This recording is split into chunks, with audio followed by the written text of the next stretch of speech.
day number 36 of this Bible thing I started. I have decided to read the Bible in chronological order and do it in a year. So if you're new here, join along. We're going to be reading in Exodus today. We're doing chapters 29 through 32. Before we start, we go with a daily devotional. Today is May 12th, so we are going to read May 12th. The title of this one is A Higher Standard. I keep trying to reach the goal and get the prize for which God called me. Philippians 3:14. Most of my life, I've been a closet slob. Then I got married. I enrolled in a 12-step program for slobs. My name is Max. I hate to vacuum. A physical therapist helped me rediscover the muscles used for hanging shirts. My nose was reintroduced to the fragrance of Pine Sol. Then came the moment of truth. Denalyn went out of town for a week. Initially, I reverted to the old man. I figured I'd be a slob for 6 days and clean on the 7th. But something strange happened. A curious discomfort. I couldn't relax with dirty dishes in the sink. What had happened to me? Simple. I'd been exposed to a higher standard. Isn't that what was supposed to happen with us? Before Christ, our lives were out of control, sloppy, and indulgent. We didn't even know we were slobs until we met him. Suddenly, we find ourselves wanting to do good. Go back to the old mess? Are you kidding? In the grip of grace is what it's signed by. All right. Okay. The last few chapters we read was God telling Moses how to make the tabernacle and what garments to use and how to hang the curtains and all that. So we're kind of still in the same area as that. So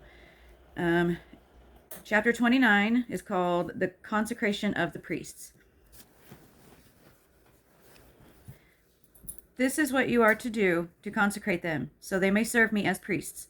Take a young bull and 2 rams without defect, and from fine wheat flour without yeast make bread, and cakes mixed with oil, and wafers spread with oil. Put them in a basket and present them in it, along with the bull and the 2 rams. Then bring Aaron and his sons to the entrance of the tent of meeting and wash them with water. Take the garments and dress Aaron with the tunic, the robe of the ephod itself, and the breastpiece. Fasten the ephod on him by its skillfully woven waistband. Put the turban on his head and attach the sacred diadem to the turban. Again, if I'm saying these wrong, and please no disrespect. Take the anointing oil and anoint him by pouring it on his head. Bring his sons and dress them in tunics and put headbands on them. Then tie sashes around Aaron and his sons. The priesthood is theirs by a lasting ordinance. In this way you shall ordain Aaron and his sons. Bring the bull to the front of the tent of meeting, and Aaron and his sons shall lay their hands on its head. Slaughter it in the Lord's presence at the entrance of the tent of meeting. Take some of the bull's blood and put it on the horns of the altar with your finger, and pour out the rest of it at the base of the altar. Then take all the fat around the inner parts and covering of the liver and both kidneys with the fat on them, and burn them on the altar. But burn the bull's flesh and its hide and its offal outside the camp. It is a sin offering. Take one of the rams, and Aaron and his sons shall lay their hands on its head. Slaughter it and take the blood and sprinkle it against the altar on all sides. Cut the ram into pieces and wash the inner parts and the legs, putting them with the head and the other pieces. Then burn the entire ram on the altar. It is a burnt offering to the Lord, a pleasing aroma, an offering made to the Lord by fire. Take the other ram, and Aaron and his sons shall lay their hands on the head. Slaughter it and take some of its blood and put it on the lobes of the right ear of Aaron and his sons, on the thumbs of their right hands, and on the big toes of their right feet. Then sprinkle blood against the altar on all sides, and take some of the blood on the altar and some of the anointing oil, and sprinkle it on Aaron and his garments, on his sons and their garments.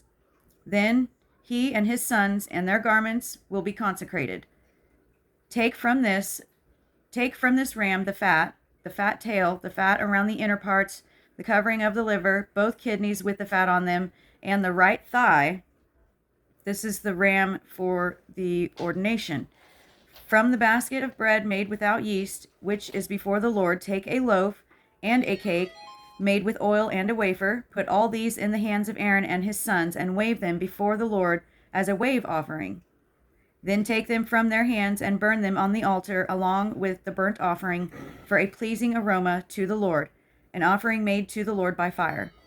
After you take the breast of the ram for Aaron's ordination, wave it before the Lord as a wave offering, and it will be your share. Consecrate those parts of the ordination ram that belong to Aaron and his sons, the breast that was waved and the thigh that was presented. This is always to be the regular share from the Israelites for Aaron and his sons. It is the contribution the Israelites are to make to the Lord from their fellowship offerings. Aaron's sacred garments will belong to the descendants so that they can be anointed and ordained in them. The son who succeeds him as priest and comes to the tent of meeting to minister in the holy place is to wear them 7 days. Take the ram from the ordination and cook the meat in a sacred place. At the entrance to the tent of meeting, Aaron and his sons are to eat the meat of the ram and the bread that is in the basket. They are to eat these offerings by which atonement was made for their ordination and consecration, but no one else may eat them because they are sacred. And if any of the meat of the ordination ram or any bread is left over till morning, burn it up. It must not be eaten because it is sacred. Do for Aaron and his sons everything I have commanded you, taking 7 days to ordain them. Sacrifice a bull each day as a sin offering to make atonement. Purify the altar by making atonement for it, and anoint it to consecrate it. For 7 days make atonement for the altar and consecrate it. Then the altar will be most holy, and whatever touches it will be holy. This is what you are to offer on the altar regularly each day: 2 lambs a year old, offering one in the morning and the other at twilight. With the first lamb, offer 1/10 of an ephah of fine flour mixed with 1/4 of a hin of oil pressed from pressed olives, and 1/4 of a hin of wine as a drink offering. Sacrifice the other lamb at twilight with the same grain offering and its drink offering as in the morning, a pleasing aroma, an offering made to the Lord by fire.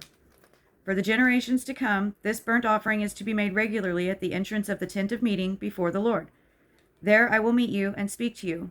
There also I will meet with the Israelites, and the place will be consecrated by my glory.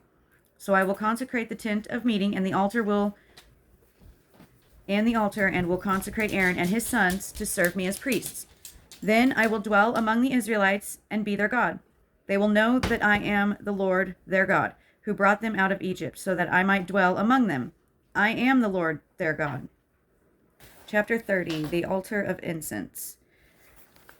Make an altar of acacia wood for burning incense. It is to be square, a cubit long and a cubit wide, and 2 cubits high. Its horns of one piece with it. Overlay the top and all the sides and the horns with pure gold, and make a gold molding around it. Make 2 gold rings for the altar below the molding, 2 on opposite sides, to hold the poles used to carry it. Make the poles of acacia wood and overlay them with gold. Put the altar in front of the curtain that is before the ark of the testimony, before the atonement cover that is before the testimony, where I will meet with you. Aaron must burn fragrant incense in the altar every morning when he tends the lamps. He must burn incense again when he lights the lamps at twilight, so incense will burn regularly before the Lord for the generations to come. Do not offer on this altar any other incense or any burnt offering or grain offering, and do not pour a drink offering on it. Once a year, Aaron shall make atonement on its horns. This annual atonement must be made with the blood of the atoning sin offering for the generations to come. It is most holy to the Lord. Then the Lord said to Moses, when you take a census of the Israelites to count them, each one must pay the Lord a ransom for his life at the time he is counted. Then no plague will come on them when you number them. Each one who crosses over to those already counted is to give a half shekel according to the sanctuary shekel, which weighs 20 gerahs, 20 gerahs. I hope you're following along so you can read these words that I don't know how to pronounce. This half shekel is an offering to the Lord. All who cross over those 20 years old or more are to give an offering to the Lord. The rich are not to give more than a half shekel, and the poor are not to give less than when you make the offering to the Lord to atone for your lives. Receive the atonement money from the Israelites and use it for the service of the tent of the meeting. It will be a memorial for the Israelites before the Lord, making atonement for your lives. Then the Lord said to Moses, make a bronze basin with its bronze stand for washing. Place it between the tent of meeting and the altar, and put water in it. Aaron and his sons are to wash their hands and feet with water from it whenever they enter the tent of meeting. They shall wash with water so that they will not die. Also, when they approach the altar to minister by presenting an offering made to the Lord by fire, they shall wash their hands and feet so that they do not die. This is to be a lasting ordinance for Aaron and his descendants for the generations to come.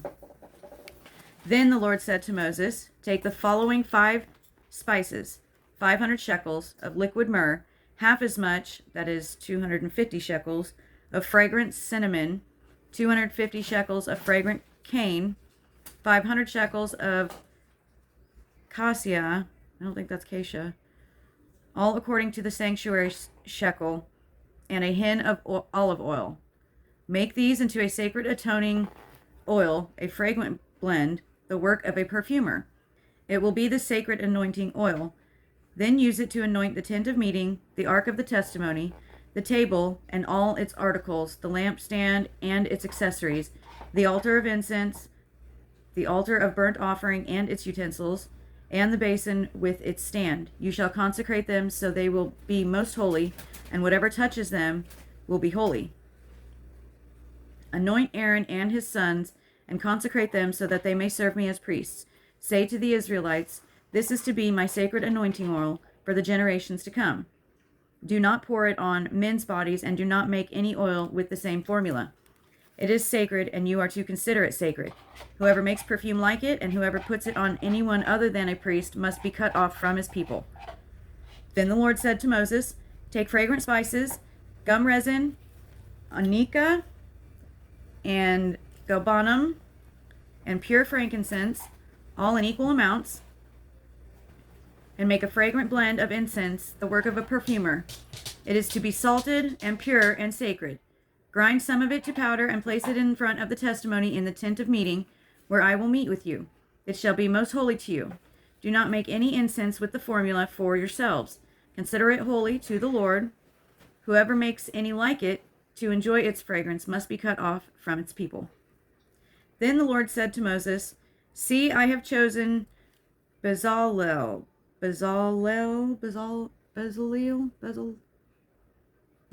that person, son of Uri, the son of Hur, of the tribe of Judah, and I have filled him with the Spirit of God, with skill, ability, and knowledge in all kinds of crafts, to make artistic designs for work in gold, silver, and bronze, to cut and set stones, to work in wood, and to engage in all kinds of craftsmanship. Moreover, I have appointed Oholiab, son of Ahisamach,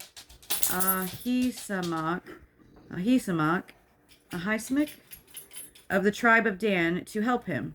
Also, I have given skill to all of the craftsmen to make everything I have commanded you: the tent of meeting and the ark of the testimony, with the atonement cover on it, and all of the other furnishings of the tent, the table and all its articles, the pure gold lampstand and all its accessories, the altar of incense, the altar of burnt offering, and all its utensils, the basin with its stand, and also the woven garments, both the sacred garments for Aaron the priest and the garments for his sons when they serve as priests, and all the anointing oil and the fragrant incense for the holy place.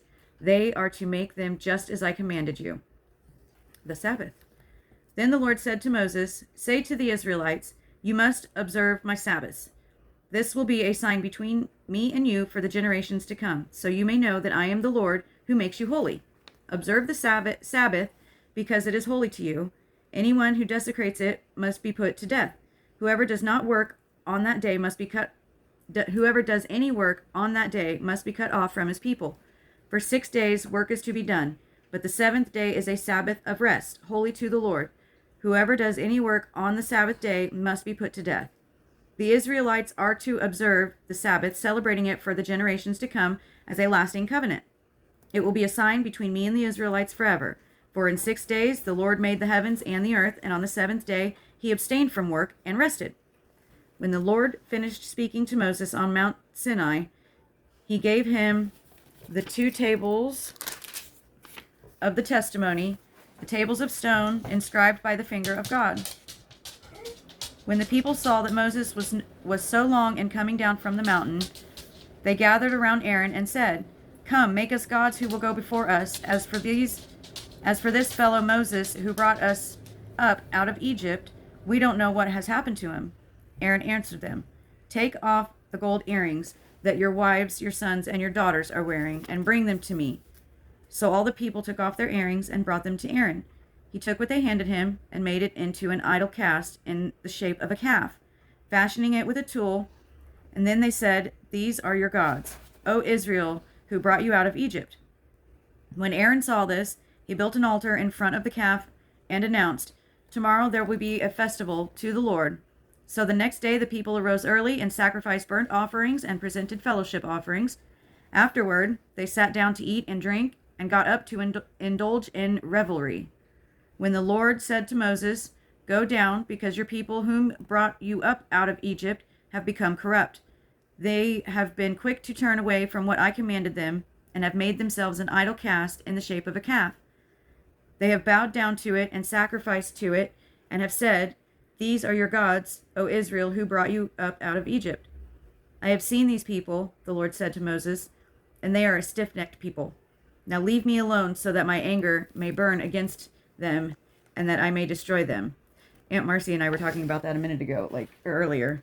Could you imagine God or Jesus being angry? Just to think about, when you're a kid and you're getting punished, and yeah, that would be, it's scary. It's a scary thought. At least it is for me. "Then I will make you into a great nation." But Moses sought the favor of the Lord his God. "O Lord," he said, "why should your anger burn against your people, whom you brought up out of Egypt with great power and a mighty hand? Why should the Egyptians say, 'It was with evil intent that he brought them out, to kill them in the mountains and to wipe them off of the face of the earth'? Turn from your fierce anger.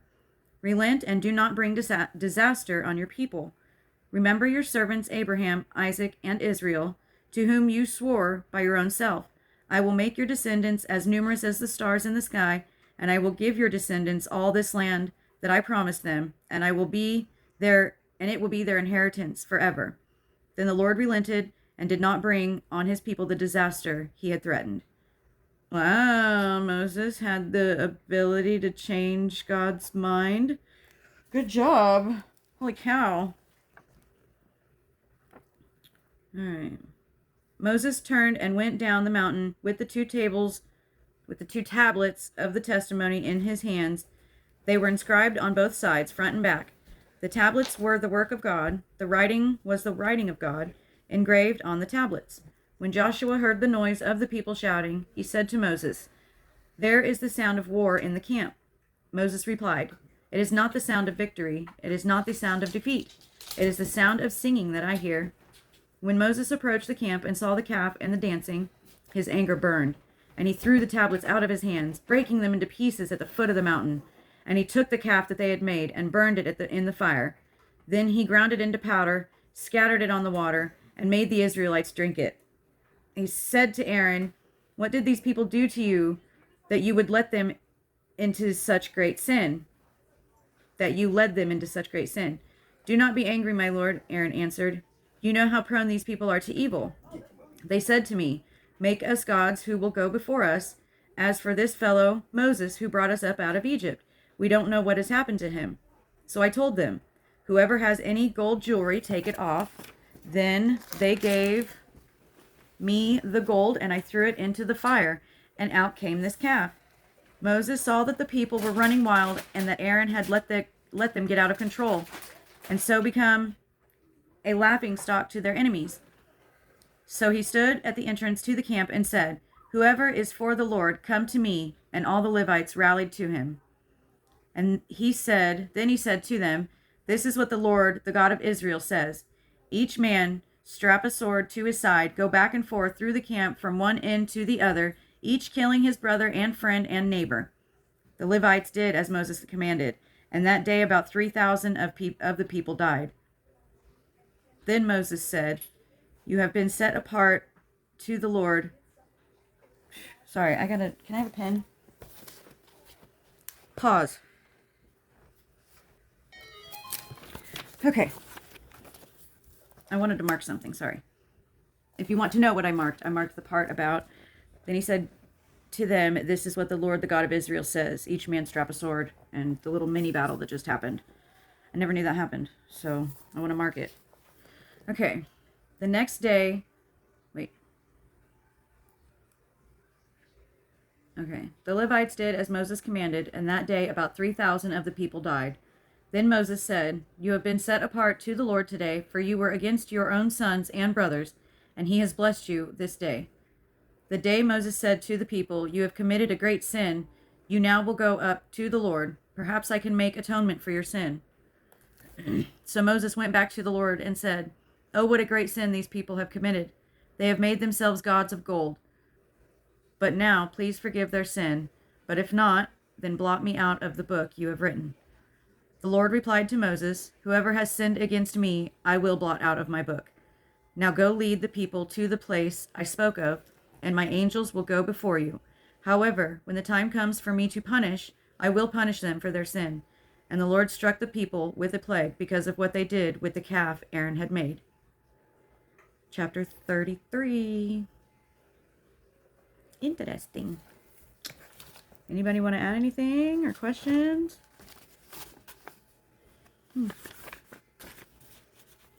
Cool. All right. Well, tomorrow's day number 37. Share this with anybody that you know could benefit from it or would even enjoy it, or save it, share it, like it, follow it, do all the things. If you have any questions, comments, prayer requests, leave it in the comment section below and follow along. We'll see you guys tomorrow for day number 37. Love you. Bye.